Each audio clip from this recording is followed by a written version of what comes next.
വർഷകാല സമ്മേളനത്തിന്റെ ആദ്യ ദിനം ലോക്സഭയും രാജ്യസഭയും സ്തംഭിപ്പിച്ച് പ്രതിപക്ഷം.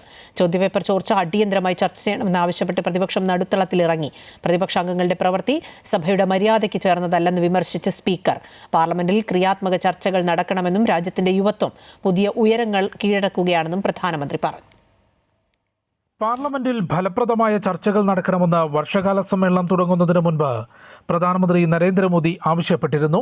രാജ്യത്തിന്റെ യുവത്വം സ്റ്റാർട്ടപ്പ് മേഖലയിൽ ഉൾപ്പെടെ പുതിയ ഉയരങ്ങൾ കീഴടക്കുകയാണെന്നും രാജ്യം സാമ്പത്തിക മേഖലയിൽ മുൻപോട്ട് കുതിക്കുകയാണെന്നും അദ്ദേഹം പറഞ്ഞു. विश्व के कम ही देश हैं जहां इस प्रकार से प्राइवेट साहस हुए हैं और भारत के युवाओं ने अंतरिक्ष में नई उड़ान भरी है. बहुत बड़ी सफलता है. और ये जो स्काईरूट स्टार्टअप है उसमें जो नौजवान काम कर रहे हैं. എന്നാൽ സഭാ നടപടികൾ ആരംഭിച്ച നിമിഷങ്ങൾക്കകം രാജ്യസഭയിലും ലോക്സഭയിലും പ്രതിപക്ഷം ബഹളം ആരംഭിച്ചു. ചോദ്യപേപ്പർ ചോർച്ച, ജന്തർ മന്ദറിലെ സമരം, അയോധ്യ സംഭാവന ക്രമക്കേട് തുടങ്ങിയ വിഷയങ്ങൾ അടിയന്തരമായി ചർച്ച ചെയ്യണമെന്നാണ് പ്രതിപക്ഷത്തിന്റെ ആവശ്യം. പ്രതിപക്ഷം നടുത്തളത്തിലിറങ്ങി പ്രതിഷേധിച്ചതോടെ സഭാ നടപടികൾ മുൻപോട്ട് കൊണ്ടുപോകാനാകാതെ നിരവധി തവണ തടസ്സപ്പെട്ടു. പിന്നീട് ഇരുസഭകളും ഇന്നത്തേക്ക് പിരിഞ്ഞു.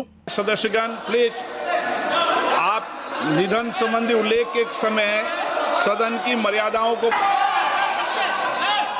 मेरी सदन में हमेशा ये अपेक्षा रहेगी सदन की परंपरा और प्रतिष्ठा को बनाए रखें. വർഷകാല സമ്മേളനത്തിന്റെ ആദ്യ ദിനം തന്നെ പ്രതിപക്ഷം അലങ്കോലപ്പെടുത്തിയെന്നും അംഗങ്ങളുടെ നടപടി സഭയുടെ മര്യാദയ്ക്ക് ചേർന്നതല്ലെന്നും സ്പീക്കർ ഓം ബിർള വിമർശിച്ചു. യുവാക്കളുടെ ഭാവി തകർക്കുന്നതാണ് ചോദ്യപേപ്പർ ചോർച്ചയെന്നും ജനങ്ങളെ ബാധിക്കുന്ന ഇത്തരം വിഷയങ്ങൾ പാർലമെന്റിൽ ചർച്ച ചെയ്യേണ്ടത് അനിവാര്യമാണെന്നും രാജ്യസഭാ പ്രതിപക്ഷ നേതാവ് മല്ലികാർജ്ജുന ഖാർഗെ പറഞ്ഞു. लाखों बच्चों की जो भविष्य है उनके भविष्य के बारे में मैं बात कर रहा हूं और उसके लिए आज यहाँ जंतर मंतर पे हजारों बच्चे वहां पर आए हैं. वहां लाठी चार्ज हो गया है. गवर्नमेंट मारने की कोशिश कर रही है. FCRA നിയമ ഭേദഗതി ബിൽ, വന്ദേ മാതരത്തെ അപമാനിച്ചാൽ ശിക്ഷ ഉറപ്പാക്കുന്ന ബില്ല് ഉൾപ്പെടെ 7 ബില്ലുകൾ ഈ സമ്മേളന കാലയളവിൽ അവതരിപ്പിച്ച് പാസാക്കാനാണ് സർക്കാർ ഉദ്ദേശിക്കുന്നത്. വർഷകാല സമ്മേളനം പ്രതിപക്ഷ ബഹളത്തിൽ പ്രക്ഷുബ്ധമാകുമെന്ന സൂചനയാണ് ആദ്യ ദിനം തന്നെ നൽകുന്നത്.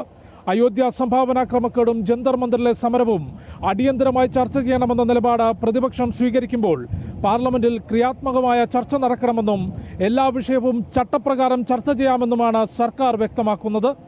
പാർലമെന്റിന് മുൻപിൽ നിന്നും വിനോദ് കരുവാറ്റയ്ക്കൊപ്പം ജിഷ്ണു കൃഷ്ണൻ, അമൃത ന്യൂസ്.